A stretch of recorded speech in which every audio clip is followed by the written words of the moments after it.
Nah ini Mas Bro, ini adalah kandang perkutut yang udah rusak ya, kandang perkutut bekas. Kita akan menyulapnya kembali menjadi kandang perkutut yang berkualitas ya.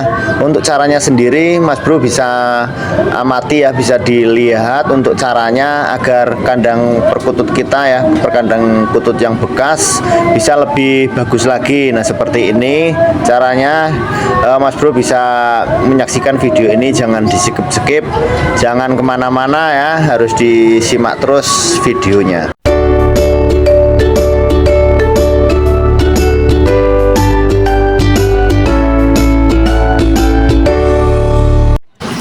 Assalamualaikum warahmatullahi wabarakatuh. Selamat datang di Wahyu On Project. Di video kali ini kita akan membuat sangkar perkutut yang udah rusak menjadi lebih bagus lagi ya.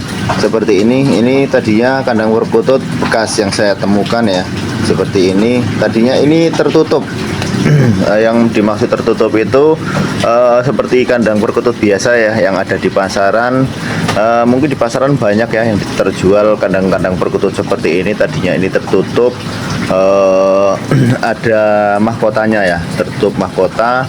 Ini udah saya klotok semuanya kemarin, udah saya klotok, dan hasilnya seperti ini. Nah ini seperti ini hasilnya itu seperti ini.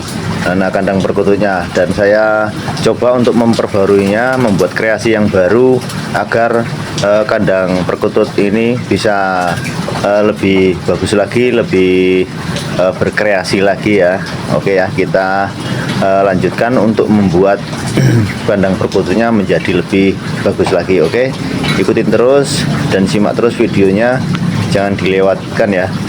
Untuk pertama-tamanya ya, yang harus kita persiapkan adalah kandang perkututnya seperti ini, kandang perkutut bekas yang mungkin tidak dipakai di tempat teman-teman, jangan dibuang pokoknya ya. Kita bisa memperbaikannya lagi ya. Untuk caranya sendiri seperti ini ya.